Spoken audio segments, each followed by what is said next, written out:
My name is Gayle Taylor. I'm 47 years old. Today is May 2nd, 2008. I am sitting in a silver trailer in Sacramento, California. My name is McLean. I'm 51. Today's May 2nd, 2008. I'm in Sacramento, California, and I'm talking with my friend Robin. So, what was the happiest moment of your life? Let's see, the happiest moment of my life was the day I met my husband. Oh, do you want to talk about that? Sure. And so, tell My me. brother brought him home from church, for a lunch. And I had cooked a meal for my mom's friends from church, and he came over. And as I was serving his meal, he said he loved to eat. And I said, I love to cook. And jokingly, he said we should get married. And 8 months later, we got married. That's great. That's cool.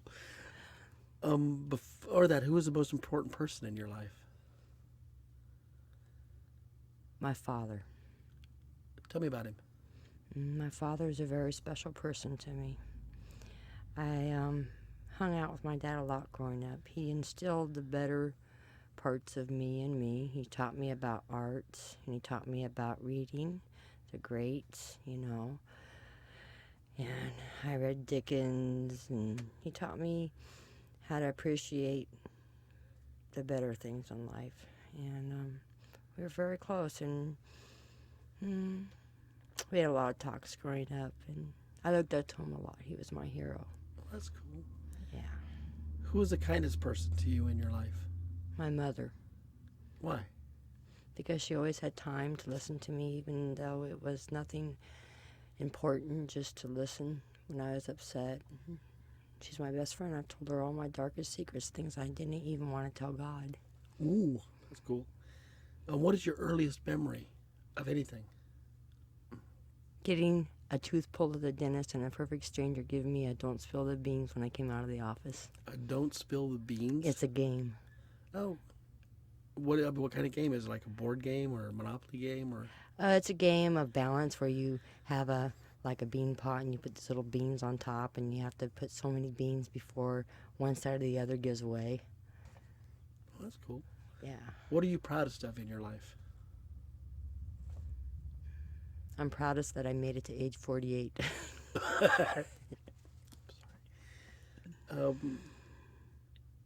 How is your life different than what you imagined? Oh, man. It's way different. I thought I was going to grow up and be a veterinarian. And instead, I'm 48 working in a detail shop. What did you love animals when you were young? Oh, very much so, yes. I had lots of pets, snakes, cats, dogs, rats, turtles, horny toads. Did you always live in the country? No, I grew up in the city. Which city? Glendale, California. What was that like? It was different, especially in the 60s. It was very racist, and it was very close-knit community, and you can open your doors, and you didn't have to lock your doors at night, and everybody knew everybody. Your kids could walk to school alone.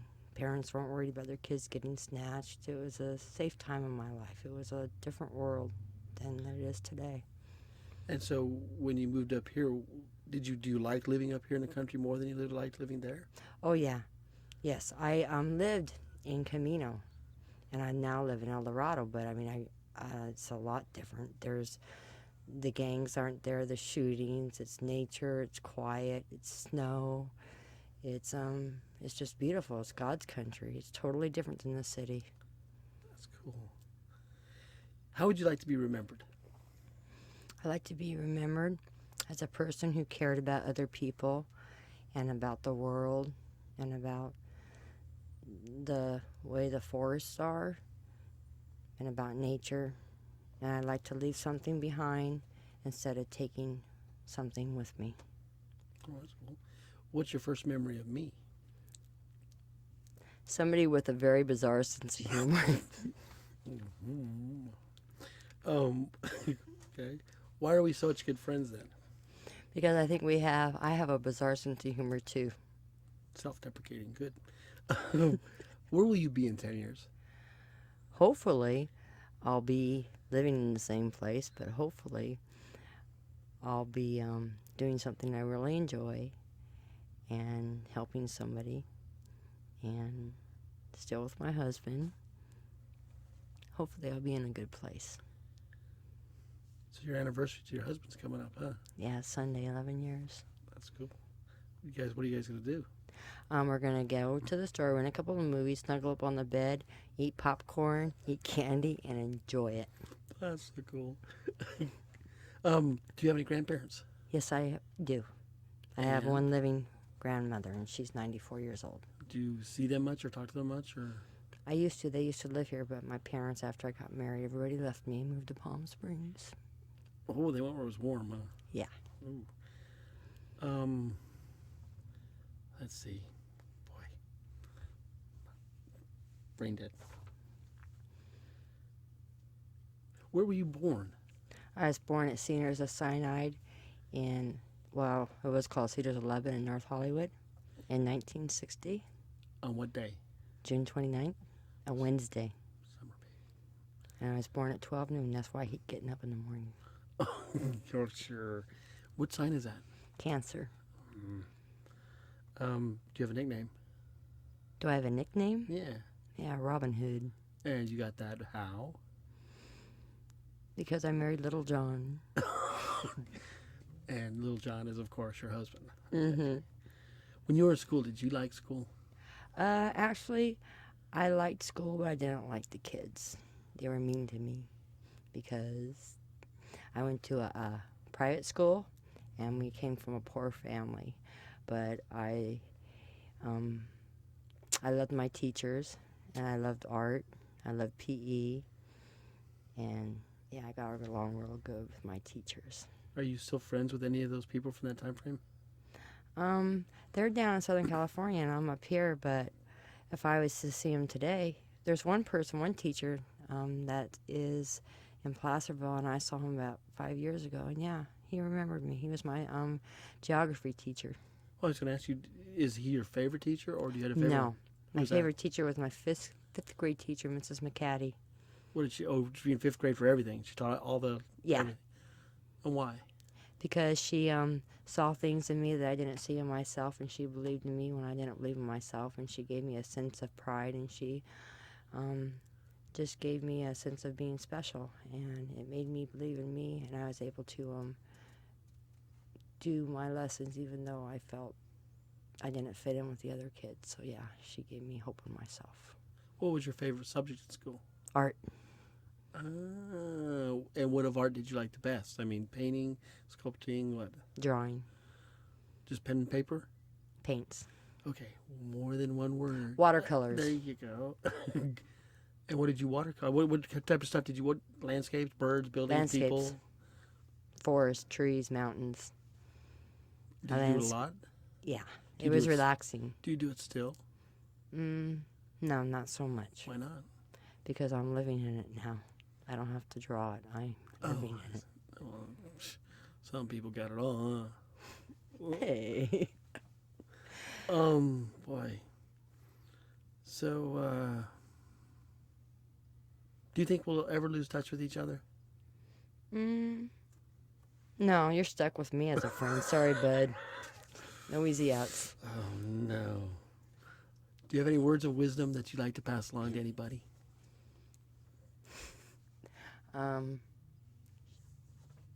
Let's see. Yes, I do.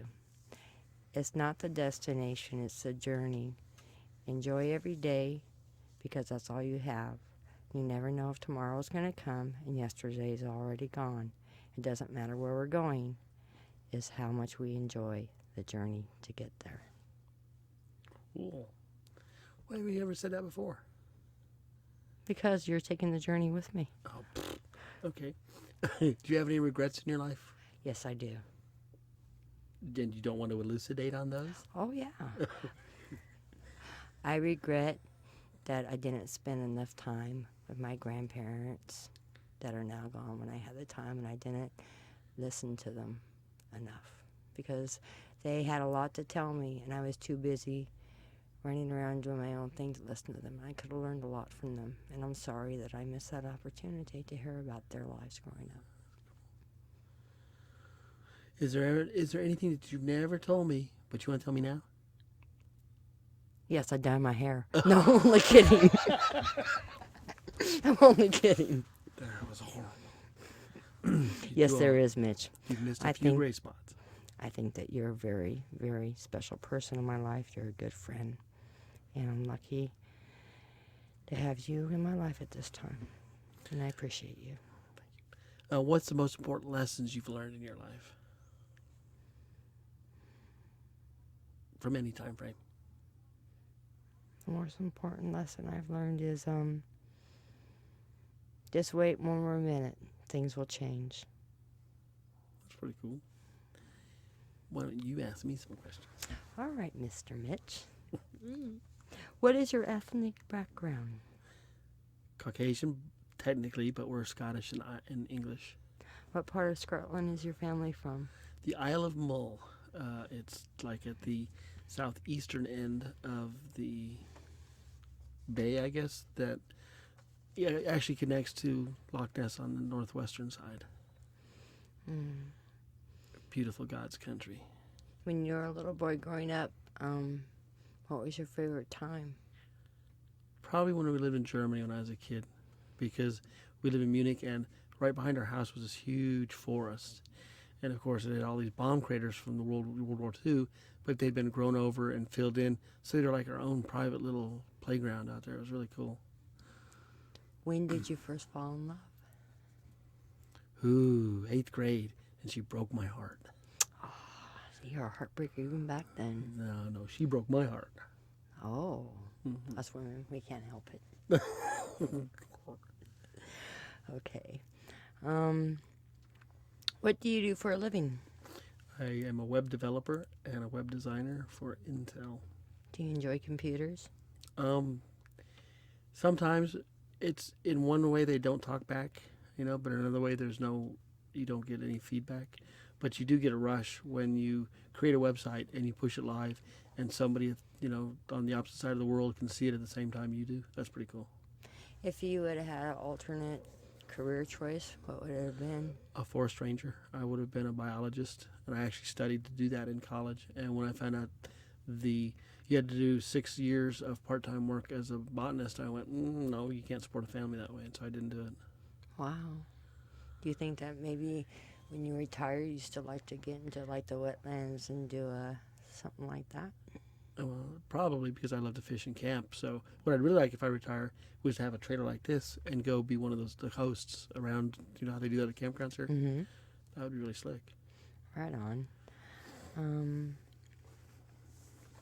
Let's see.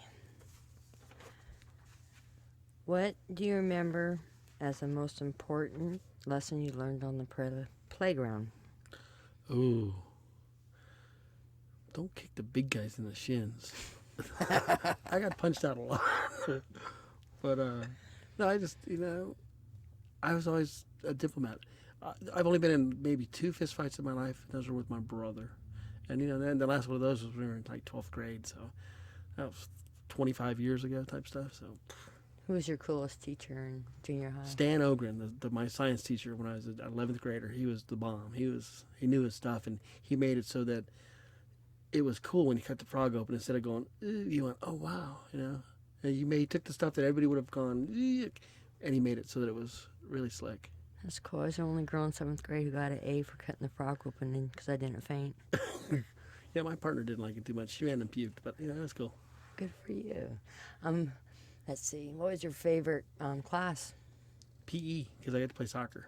Right on. Yeah. Did you play sports in high school? Well, I played football, but I was small, and I got my butt crunched the first, season. And then I went out for soccer and played and was team captain, all-league, most valuable player as a sophomore, and then did the same thing as a senior.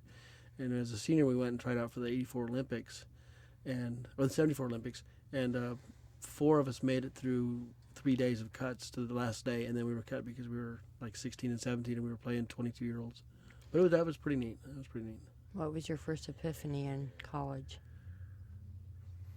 It was usually about girls, and we'll leave it at that. All right. Did you belong to a sorority house? No, I didn't. Sororities are for girls. I would have liked to have, but no, I didn't because I didn't. I wasn't into that organized structure at the time. I lived with 5 guys in a house that we rented, and it was a pretty crazy time because I went to school up at Chico State, and at that time it was rated number 3 in Playboy as a party school, and it was true.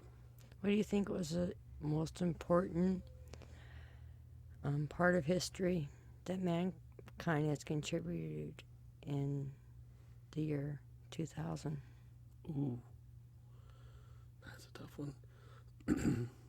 I honestly don't. I mean, there's so much technology that's gone on in the last. Well, like the internet in 1990, it wasn't around. In 1992, it was the ARPANET, where Berkeley, the Naval Postgraduate School, and Stanford communicated with each other via modems, and that's where the current internet came from. And I mean, then that happened in like 94, 95, and they started making Mozilla, which was the first browser for the internet, and that was like 96. So the internet's relatively young. But what's interesting is that my son is now 21. He grew up with that as part of his life, whereas those of us that are older look at it and go, "Oh, we have to learn this technology." You know. If your eye could have been on the other end of the Hubble space station, what would have been your expression when you would have seen that star birth? Oh, wow. I mean, there are things that are awesome, and by that I mean truly awesome, where you go, and you're stunned because it is beyond anything you can see. We use that word too much because we minimize it when we use it like that. Those kind of things where the creation of Earth, planets, the universe, those are truly awesome things. That's where you are totally dumbstruck. I mean, if you were on that station, you were describing to me on Earth what you're feeling at that moment. Oh, wow. It would be, how can you describe something like that? It's like your first kiss, your first love-making session, the first piece of art you see that's totally takes you away, Hieronymus Bosch, something, all of that combined, your first Jimi Hendrix song, the Beatles when they first sang Norwegian Wood, whatever it was, all that stuff combined into this one instant. It's just, there's some things that you can't describe, you have to see, you have to be there. Wow. That's how I would think it. Right on. Or you could just take acid and that would probably work too, but no, I do. Your grandparents, what are your memories of your grandfather? My grandfather he was a Scotsman. He worked for PG&E in like the early 1900s with a jackhammer drilling tunnels down in the Bay Area. And I can remember going to his house when I was probably 15 or 16, and he used to make Spam omelets every Sunday. And my dad, of course, knew him, so my dad would go, no Spam for me. But we'd have Spam omelets, and the stove that they cooked on was the old-style stove where you actually used wood underneath the burners. And so he had that. In his bathroom, he still had the old leather strap with the straight-edge razor, and that was a strap that my dad had been whooped with when he was a kid. You could go in the back bedroom, and you would actually navigate between these piles of National Geographic that were like 30 or 40 years worth stacked up in there, and the only place that was clear was the bed, because we always slept on the bed. It was neat. They lived in Berkeley and had a beautiful view of the bay until the people across the street put another half a story on their house so they could get a view of the bay, and it completely blocked my grandfather's, and my grandmother was just crushed. Wow. Yeah, they'd lived there a long time. What's your very first memory of fear? Ooh. I was watching a horror movie, and my mom and dad had said, you may not want to watch that. They usually let us do pretty much what we wanted, but we had boundaries because my dad was, of course, military. You may not want to watch that. It may be a little scary. And it was something the day the Earth stood still or something like that, but they had these robots, and when they beam you with this laser beam out of their eyes, your eyelids would roll back, and your eyes would roll back in your head. And for some reason, that just scared the heck out of me. And so I learned to roll my eyelids back like that so I could scare other people. If you can go back in time and meet any great writer that has ever written any great piece of literature, who would that be? I don't know if Thomas More wrote literature, but I know that he wrote law. He'd be an interesting individual to talk to. Sir Thomas More. He was the one that told King Henry, well, actually didn't tell him, he refused to say that it was okay to be divorced. And so King Henry had him executed. Okay, this is a tough one. If you can go to any planet and offer that planet an example of what human beings are like, what one of our human traits would you like to show them? Compassion. I'd take Sister Teresa, something like that. Because I think that there's goodness in most humans. We just have to search for it sometimes. You know, we get lost in busyness and life and stuff, and we forget that the people right next to us they're going through the same things we are. Emotionally ill, spiritually ill, physically ill, whatever it is, and we tend to lose sight of that. If you could talk to God and ask him one question, and only one question, what would that be? Why is there air? That's a Bill Cosby line. I don't know. Gosh, you're throwing me curveballs here. I'd probably want to know, did you really start this? You know, was it you, or is there, something else? I mean, is the concept of the bouncing universe, the giant U, the drop, the YEW that exploded, it started, where did that all come from? Was it you, or and by you I mean him, or her, or the creator, or not? What do you believe is the one thing that me and you, or you and I, have in common that makes us such good friends? We're both nuts. Well, yeah, that makes perfect sense. Quick-witted. We're thick-skinned because we can take a lot of torment. We're both on the same kind of life path in that we're moving through things that are difficult right now. And we're pretty honest with each other. I think we're very honest with each other. That's the main thing. Because in honesty, you can go anywhere with honesty. Honesty leads to truth. Truth leads to faith. Faith leads to hope. And all those kind of things. Right on. I feel the same way. Yeah, cool. I don't know. Let's see. What would you? Okay, if you could take a vacation anywhere in the world, where would you go? I'd go to Palm Springs. Anywhere in the world, you choose Palm Springs, just to see your family. Mm-hmm. Yeah. Okay, you can take your family with you anywhere in the world. Where would you go? I'd want to go to Russia. Why and where? Because I want to be able to see where Tchaikovsky lived when he wrote all of the great books that he wrote. I've never been to Russia, and I've read those books, War and Peace, Crime and Punishment, and I'd like to go back, and I'd like to see where he was when he felt those feelings. Have you traveled much in your life? No, I haven't been out of the United States. Oh, okay. Mexico, but that doesn't count. Sure it does. You need a passport nowadays. Didn't used to, but... Yeah, that's where I'd like to go. And I'd like to go on a train. A slow train, an old train. Not Like the what is that one that goes from France to Istanbul? Istanbul Express. Yeah. Yes, that's the one. Oh, cool. That's what I'd like to do. Have you ridden trains in the United States? No, but I've been to Travel Town that has all the old trains. Okay. Let's see what else. Where did you think you've each gotten your sense of humor from? Oh, I got mine from my father. My dad was pretty much a card too. My mom was not very humorous. It was Pop, definitely. Both my parents, and they have that dry. My father has that dry English sense of humor, right? Cut. Yeah. Right to the bone. Yeah. My dad, he was always he had a twinkle in his eye all the time because you knew he was up to something, but you never knew what. And when you found out, it was like, oh, that's what you were doing, you sneaky little buzzard, Yeah. My dad, he's very intellectual. He's very intelligent, and he reads about theology a lot and philosophy, and he tends to mull things over a lot. And he has,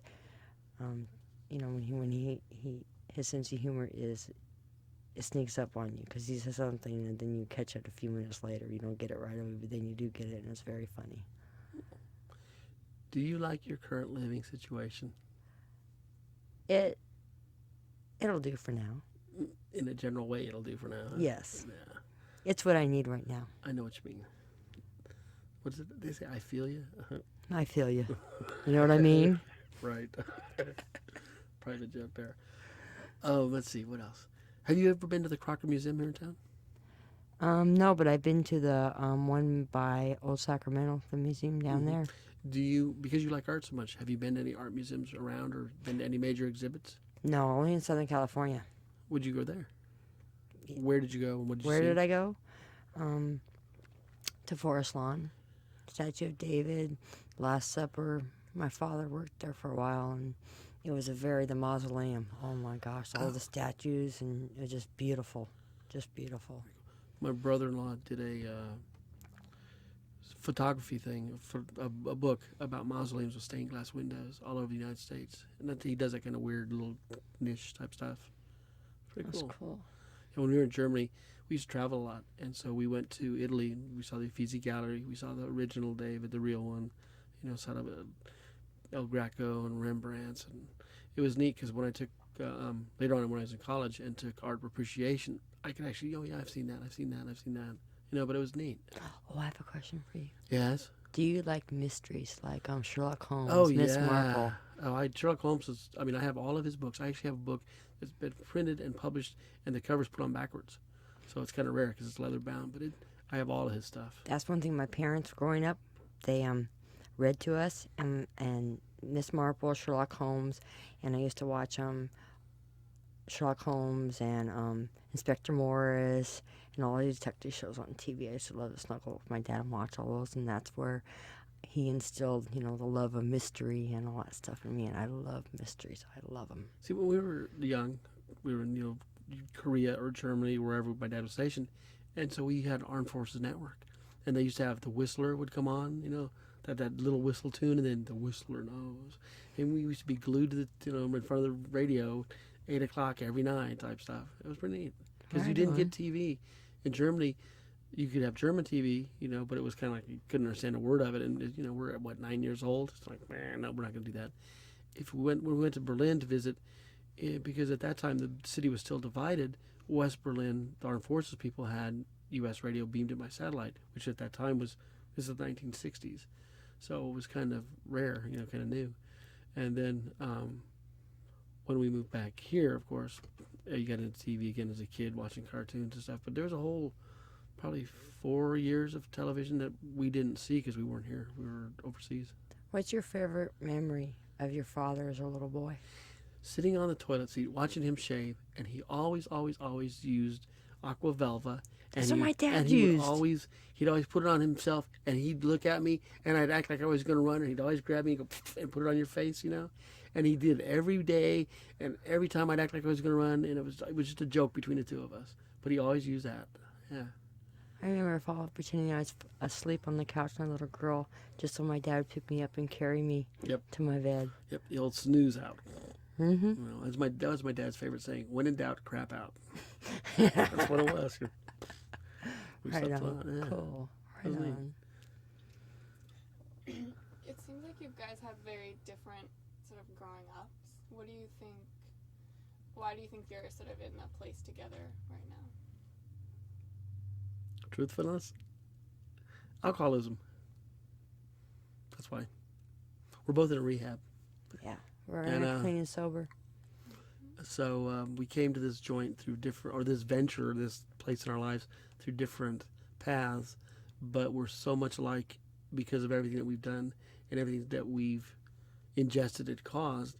That's why we're so alike. I mean, there's a lot of people where we are in varying degrees of recovery or whatever, and I think you'd find that there are a lot of them are a lot like us. Is it hard to feel like people understand where you've been, or because you're talking about really beautiful memories that you both have of who you are and where you want to be? Yeah, if you're not an alcoholic, you really can't understand how they feel or what they're feeling or what they're going through because you've never done it yourself, and it's hard for them to understand.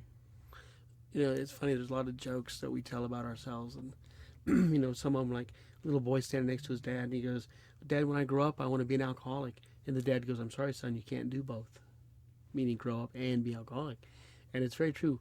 We're an emotionally immature lot of people because we started drinking at such an early age that we stunted any of that kind of growth, which is what recovery is all about, because then we get to look at all that, we get to move through all that, and we get to work on resolving a lot of issues. And I think that you'll find that the programs that some of us are actively working create better people. I really firmly believe that most alcoholics will tell you that they're grateful and that they're happy where they are if they're in recovery, because they have had a chance to change what they are, and they can come out something completely different and completely better, and it just makes them a better human being. And it's kind of neat. You know, there's a lot of talk about how if AA was applied to governments or politicians, that we'd have a better world. You know, part of the thing about AA is that it's totally voluntary, and so of course it would never be applied to a politician because they don't like doing anything voluntarily. Anyways. Do you mind talking about what the recovery process has been like for you? No, not at all. It's been hard. It's been really hard because I'm dealing with another problem in my life too. I'm my age. I'm 48 years old, and so I'm going through menopause at the same time. So, but yeah, it's hard because you're realizing who you are, and you're sober, and the alcohol's out of your system, and you're feeling all these feelings. You've been numb for so long, and everything's been anesthetized, you know, and you have all these emotions, and they come out of nowhere, and you're just feeling all these feelings: sadness, happiness, sorrow, humor. I mean, everything all at once. And right when you think you're finished feeling something, well, look out, because here comes another feeling. And it's hard, you know, it's really hard. And you, like, sometimes you feel like you're going crazy, and, you know, you want to run and you can't deal with it, but you do. And you're able to get through it, and you have another day clean and sober, you know. And if I had a choice right now of being where I was and where I am now, and my worst day sober is better than my best day drunk. Anytime. Absolutely true. Absolutely. Yeah, I came to recovery after the death of my wife, and I'd actually relapsed long before she passed away over the death of my father-in-law, and it took a long time for me to get over the fact that I wasn't able to be around when my wife died.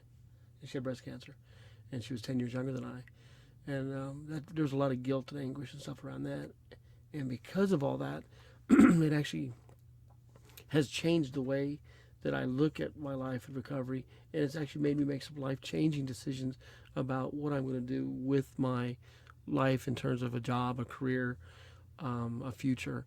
And just yesterday morning, I actually told the director of the program that we're in that I would go back to school, that I would become a certified AOD, alcohol and drug counselor, and that I would help and do what our 12 steps says, which is to carry the message to recovering, or to addicts and alcoholics that are still suffering.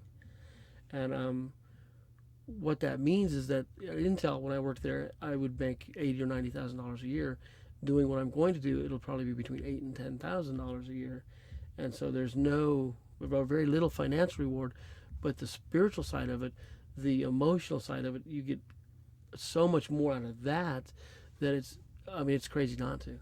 And in the past, when I tried to recover here 6 years ago, my wife was still alive. At the time, she was not my wife. She was my girlfriend, and we were kind of on the outs, and we got back together through the process of recovery, and I had actually 3 years clean, and it was wonderful. We went to Scotland, we got married, we had a house, we had dogs, we had everything that everybody dreams about, or that most people that are normal take for granted because they have it. We normally don't, because we've managed to screw things up so badly. And when everything happened, her father died and then she died, it was just too much. And I forgot what I had learned in the programs, which are that you stay involved, you talk to people, you share those feelings, because we are emotionally ill and spiritually ill. And because we're emotionally ill, all those feelings that Robin was talking about jump up and bite you real quick, and we can't deal with them. We don't know how. So that's why we drink. Or we get into recovery and we work a program of recovery as outlined in our literature, and it makes us look at stuff and we grow through that. And that's how you end up with long-term recovery, is that you actually diligently work at it. Bottom line being that you have to be totally honest in every single thing you do. Everything. Somebody hands you an extra $1, you have to give it back. Somebody hands you an extra penny, you have to give it back. You find something on the street that doesn't belong to you, you try to track down the person that does belong to you. Anything and everything. If you're talking to somebody and you exaggerate about the size of the fish being 9 inches when in fact it was a 3, wait a minute, that wasn't honest. Anything, whatever it is. And what that does is, as you do those little steps of honesty, you get to a point where you are rigorously honest. And most people, normal people, are that way just naturally. I can remember a time in my life where I actually had to ask my girlfriend at the time, how would you answer this question? Because it was a question about honesty, and I had no clue. That's crazy. I mean, and that's what alcoholism does, is we are considered nuts and crazy because we keep doing the same thing, expecting different results. And you get the same results because you can do the same thing, but we don't see it that way. Yeah. So, if you listen to this in a while, what do you want to tell each other in your future, sort of? That I hope you stay sober forever. And Mitch, I hope you really dug in the service this time. Last time I stepped away from service because my wife was diagnosed. She had breast cancer when we got married. I knew that. She was diagnosed with breast cancer that had metastasized into her bones, and so I was heavily involved in service work in the fellowships. I stopped that so I could take care of her. I was working at Intel at the time, and so I was working from home. And because I quit the service, I stopped going to meetings, and then I stopped taking phone calls from my support group. And it was just, within 2 weeks, I was back to drinking and using and doing all kinds of crazy stuff. So the service work that she talks about is just staying involved. What's interesting about the relapse that I went through, there's a story that we tell in our meetings where there's an addict in a hole in the ground, and he's walking down the sidewalk and he falls in, meaning that he's relapsed. Just look at her. A lawyer came along, and the lawyer goes, the guy at the attic goes, I need help. I'm down here. Help me get out of the hole. The lawyer goes, here's a will. Write your will. You're fine. The guy goes, no, I'm still stuck in a hole. So the doctor comes along. The guy at the attic goes, help, get me out. The doctor goes, here's a prescription. That'll help. The attic goes, I'm still stuck in this hole. Priest comes along. Attic goes, help me. The priest says a prayer and goes on. So another addict comes along, and the first addict in the hole goes, I'm stuck down here. Help me out. The addict up on the sidewalk jumps down to the hole. The first addict goes, now you're in the hole with me. But the second addict goes, yeah, but I know the way out. Because of the relapse of my wife, my sponsor, who is basically a mentor, a guide that you ask to help you work the steps because he's already done it, his mother, I met them for the first time a couple weeks ago. She was in a hospital bed in the living room, but she was happy and cheerful and everything, and so I didn't think anything of it. Later that day, my sponsor began crying and told me that she was dying of terminal brain and lung cancer, and that he was afraid that he would relapse when she died. And I went, it was like a light bulb went think, and I went, no, you won't, because I know what not to do. I know what we will do. And so we're making a list of people that will call him every hour, making a list of people that he will call every hour, so that if we haven't heard from him in 3 hours, we're going to go find him. That kind of stuff. We're going to, he's going to take more meetings. He's going to do more service work. Everything I didn't do, he's going to do. So it's like that relapse of mine was actually just God's way of going, you're going to learn something and you're going to implement it. It's like climbing, like 3 mountaineers climbing on Mount Everest, and the one at the top is the recovered alcoholic, and they're bound together by the ropes, and that one alcoholic's up there, and it's saying, they're saying, everything's fine, we've made it, you can do it too.